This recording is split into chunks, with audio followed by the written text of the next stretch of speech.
بسم اللہ الرحمن الرحیم۔ زاویہ اسکول سسٹم سے حافظ حبیب الرحمن، اور آج کا ہمارا لیکچر ہے سورہ انفال کی آیات نمبر 27 اور 28۔ تو ان دو آیات کے اندر جو کچھ بیان کیا گیا ہے ہم انشاءاللہ پڑھیں گے۔ تو یا ایھا الذین آمنو، اے ایمان والو، لا تخونوا، خیانت نہ کرو، اللہ و رسولہ، اللہ اور اس کے رسول کی خیانت نہ کرو، وتخونوا اماناتکم، اور آپس کے اندر بھی ایک دوسرے کی خیانت، امانتوں میں خیانت نہ کرو، وانتم تعلمون، وانتم اور تم لوگ تعلمون جانتے ہو۔ آگے آیت نمبر 28 کے اندر ارشاد فرمایا وَاعْلَمُوا، جان لو، انما اموالکم و اولادکم فتنہ، بے شک تمہارا مال اور تمہاری اولاد فتنۃ، آزمائش ہے۔ لفظ فتنہ کے ہم نے 3 معنی پڑھے تھے، اوپر آیت نمبر 25 کے اندر بھی پڑھا لفظ فتنہ، وہاں پر فتنہ کا معنی ہے عذاب، اور یہاں پر لفظ فتنہ کا معنی ہے آزمائش۔ تو آگے آئے گا لفظ فتنہ، وہاں پر فتنہ کا معنی ہے فساد۔ تو لفظ فتنہ کے 3 معنی استعمال ہوئے ہیں، تو تینوں معنی جو ہے یہاں پر بتا دیے گئے۔ تو یہاں پر وَاعْلَمُوا أَنَّمَا أَمْوَالُكُمْ وَأَوْلَادُكُمْ فِتْنَةٌ، جان لو کہ بے شک تمہارا مال اور تمہارا مال دولت اور تمہاری اولاد تمہارے لیے کیا ہے؟ آزمائش ہے۔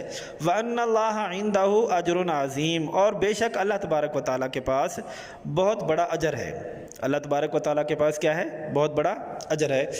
تو بندہ جو ہے اس رب کو ناراض نہ کرے جس کی اطاعت کا ہمیں حکم دیا گیا، جو ہمارا خالق بھی ہے، رازق بھی ہے، جس نے ہمیں پیدا بھی کیا، اور جس کی عبادت کا ہمیں حکم ہے، وہی خالق ہے، وہی مالک ہے، وہی رازق ہے، اور اسی کی عبادت ہم نے کرنی ہے۔ لہٰذا لوٹ کر بھی ہم نے اسی کے پاس جانا ہے۔ لہٰذا حکم کیا دیا گیا کہ تم اللہ اور اس کے رسول کی بھی خیانت نہ کرو، اور آپس کے اندر بھی ایک دوسرے کی خیانت نہ کیا کرو۔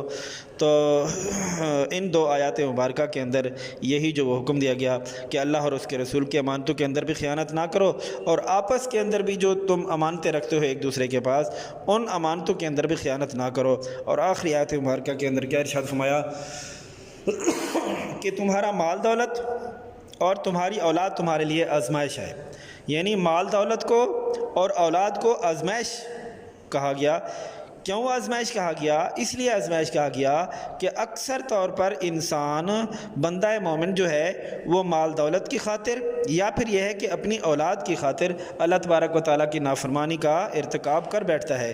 اس لیے مال اور اولاد کو فتنہ قرار دیا، آزمائش قرار دیا، کیونکہ بندہ ان چیزوں کی وجہ سے کیا کر بیٹھتا ہے؟ اللہ تبارک و تعالیٰ کی نافرمانی کر بیٹھتا ہے۔ لہٰذا فرمایا کہ یہ چیزیں تمہارے لیے آزمائش ہیں۔ اور آخر کے اندر کیا ارشاد فرمایا کہ وَأَنَّ اللَّهَ عِندَهُ أَجْرٌ عَظِيمٌ، اور بے شک اللہ تبارک و تعالیٰ کے ہاں بہت بڑا اجر ہے۔ یعنی انسان اپنی خواہشات کے پیچھے نہ چلے، اپنی اولاد کی خاطر یا مال دولت کی خاطر اللہ تبارک و تعالیٰ کو ناراض نہ کرے، کیونکہ بالآخر ہم نے لوٹ کر جانا اللہ تعالیٰ کے پاس ہے، اور ہم نے دنیا کو ساتھ لے کر نہیں جانا۔ وہاں صرف ہمارے اعمال ہی ہمارے کام آئیں گے۔ لہٰذا دنیا کے اندر رہتے ہوئے بندہ کیا کرے؟ اللہ تبارک و تعالیٰ کی اطاعت کرے اور اپنی خواہشات کے پیچھے نہ چلے۔ تو آج کا ہمارا لیکچر ختم ہوا۔ وما علینا الا البلاغ۔